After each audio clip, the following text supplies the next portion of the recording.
नमस्कार दोस्तों, आज के इस वीडियो में हम सोमवती अमावस्या की व्रत कथा सुनेंगे।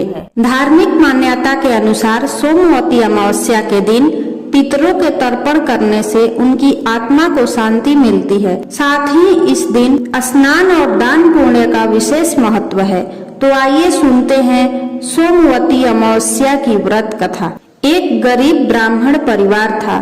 उस परिवार में पति पत्नी के अलावा एक पुत्री भी थी। वह पुत्री धीरे धीरे बड़ी होने लगी। उस पुत्री में समय और बढ़ती उम्र के साथ सभी स्त्रियोचित गुणों का विकास हो रहा था। वह लड़की सुंदर, संस्कारवान एवं गुणवान थी, किंतु गरीब होने के कारण उसका विवाह नहीं हो पा रहा था। एक दिन उस ब्राह्मण के घर एक साधु महाराज आए। वो उस कन्या के सेवा भाव से काफी प्रसन्न हुए। कन्या को लंबी आयु का आशीर्वाद देते हुए साधु ने कहा कि इस कन्या के हथेली में विवाह योग्य रेखा नहीं है। तब ब्राह्मण दंपति ने साधु से उपाय पूछा कि कन्या ऐसा क्या करे कि उसके हाथ में विवाह योग बन जाए। साधु ने कुछ देर विचार करने के बाद अपनी अंतर्दृष्टि से ध्यान करके बताया कि कुछ दूरी पर एक गांव में सोना नाम की धोबिन जाति की एक महिला अपने बेटे और बहू के साथ रहती है, जो बहुत ही आचार विचार और संस्कार संपन्न तथा पति परायण है। यदि यह कन्या उसकी सेवा करे और वह महिला इसकी शादी में अपने मांग का सिंदूर लगा दे, उसके बाद इस कन्या का विवाह हो तो इस कन्या का वैधव्य योग मिट सकता है। साधु ने यह भी बताया कि वह महिला कहीं आती जाती नहीं है। यह बात सुनकर ब्राह्मणी ने अपनी बेटी से धोबिन की सेवा करने की बात कही। अगले दिन से ही कन्या प्रातः काल ही उठकर सोना धोबिन के घर जाकर साफ सफाई और अन्य सारे काम करके अपने घर वापस आ जाती। एक दिन सोना धोबिन अपनी बहू से कहने लगी कि तुम तो सुबह ही उठकर सारे काम कर लेती हो और पता भी नहीं चलता। बहू ने कहा, माँ जी, मैंने तो सोचा कि आप ही सुबह उठकर सारे काम खुद ही खत्म कर लेती हैं।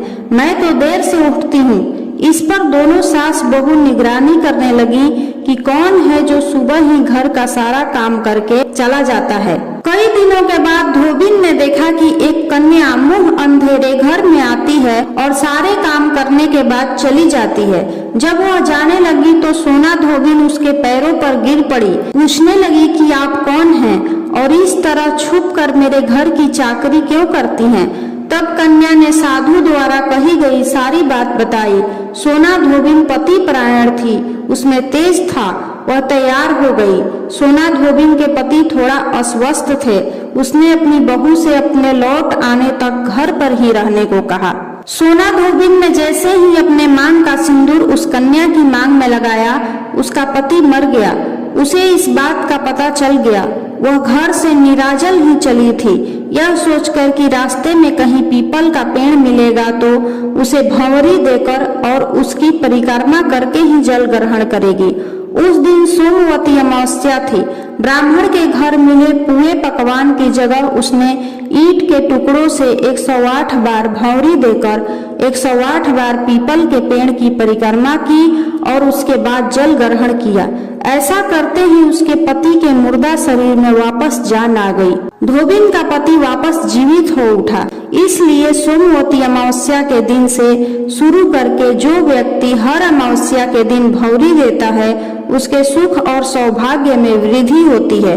पीपल के पेड़ में सभी देवों का वास होता है। अतः जो व्यक्ति हर अमावस्या को न कर सके, वह सोमवार को पड़ने वाली अमावस्या के दिन 108 वस्तुओं की भंवरी देकर सोना धोबिन और गौरी गणेश का पूजन करता है, उसे अखंड सौभाग्य की प्राप्ति होती है।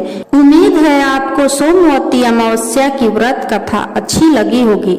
यदि आपको यह कथा पसंद आई हो तो इसे लाइक करें, वीडियो को ज्यादा से ज्यादा शेयर करें और चैनल को सब्सक्राइब जरूर करें। हर हर महादेव।